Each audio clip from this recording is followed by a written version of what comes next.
Hey guys, मैं रोहित गोस्वामी आपका अपने channel Goswami G S maths classes में आपका स्वागत करता हूँ। आज मैं हिंदी ग्रामर का एक टॉपिक विशेषण लेके आऊँ। चलिए बिना देर के विशेषण की शुरुआत करते हैं। तो जो सब संख्या में सर्वनाम की विशेषता को बतलाता है वह विशेषण कहलाता है। जैसे राम बहुत अच्छा लड़का है, तो राम की विशेषता क्या बताया जा रहा है कि राम बहुत अच्छा लड़का है। ठीक है, यानी यहाँ पर लड़का कौन है? राम है। और लड़का की विशेषता क्या है कि लड़का अच्छा है। ठीक है। रवि बहुत तेज़ दौड़ता है। रवि कैसा दौड़ता है? तो तेज़। यानी जब हम कैसा से प्रश्न पूछते हैं तो हमें जो उत्तर मिलता है वह विशेषण होता है। जैसे कि राम बहुत अच्छा लड़का है, कैसा लड़का है? तो अच्छा। रवि बहुत तेज़ दौड़ता है। रवि कैसा दौड़ता है? तो तेज़। विशेषण न सिर्फ विशेषता बताता है बल्कि वह अपने विशेषण की संज्ञा और परिमाण को भी बताता है। जैसे 5 लड़के गेंद खेल रहे हैं, यहाँ पर जैसे कि कभी ना कभी यह आपको विशेषण की विशेषता भी बतलाता है, उसके साथ साथ यह परिमाण यानी वस्तुओं की संख्या को भी बताता है। जैसे कि आप देख पा रहे होंगे यहाँ कि 5 लड़के गेंद खेल रहे हैं। यहाँ क्या है? वस्तु की परिमाण बताया जा रहा है, यानी लड़का कै गो है? 5 गो है। तो लड़के की विशेषता क्या है? यहाँ पर 5 है। यानी वस्तु यानी जो है यहाँ लड़के की संख्या का बोध यहाँ पर हो रहा है। लड़का कै गो है? 5 गो। ठीक है, 5 गो ही है। विशेषण की अगर हम भेद की बात करें तो विशेषण जो है वह 4 तरह के होते हैं। जैसे कि गुणवाचक विशेषण।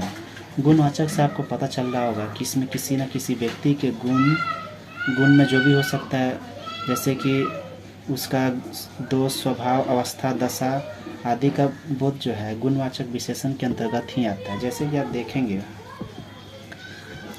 किसी भी व्यक्ति अथवा वस्तु का गुण क्या हो सकता है कि वह अच्छा है, भला है, बुरा है, ठीक है, सुंदर है। लेकिन वहीं दोष की बात करें तो क्या है? बुरा है, खराब है, जहरीला है। अवस्था की बात करें, गीला, सूखा, जला, ये क्या है? उसकी अवस्था है।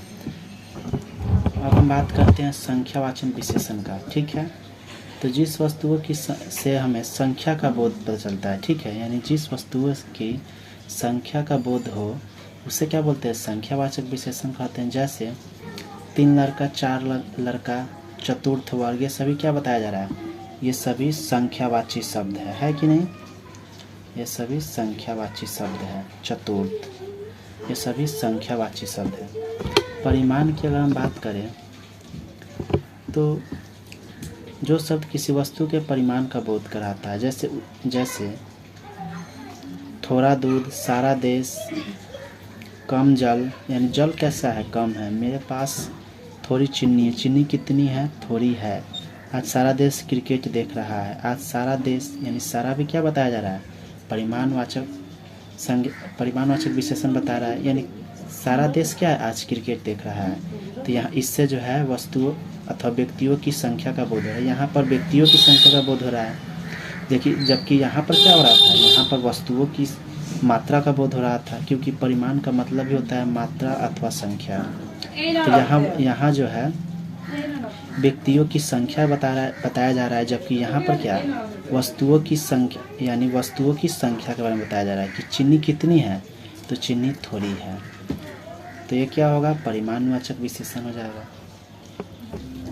इसमें सर्वनामिक विशेषण की बात करें तो जो सर्वनाम विशेष की भांति प्रयुक्त होता है, यानी विशेष की भांति प्रयुक्त होगा, उसे हम सर्वनामिक विशेषण कहते हैं। जैसे इसे हम संकेतवाचक विशेषण भी कहते हैं। जैसे यह लड़का हमारे कॉलेज का है, तो यह लड़का क्या बताया जा रहा है? संकेत करके बताया जा रहा है कि कुछ दूर पर या कुछ नज़दीक में है। तो यह बताया जा रहा है कि यह लड़का जो खड़ा है यह कहाँ का है? मेरे कॉलेज का ही है। वह आदमी मेरा दोस्त है। आपने पढ़ा भी होगा क्या? दिस, इंग्लिश में दिस या डैट। दिस से नज़दीक का बोध होता है, डैट से दूर का वस्तु का बोध होता है। उसी प्रकार वह आदमी मेरा दोस्त है, तो वह क्या है? संकेत किया जा रहा है कि वह आदमी जो खड़ा होगा वह क्या है? मेरा दोस्त है।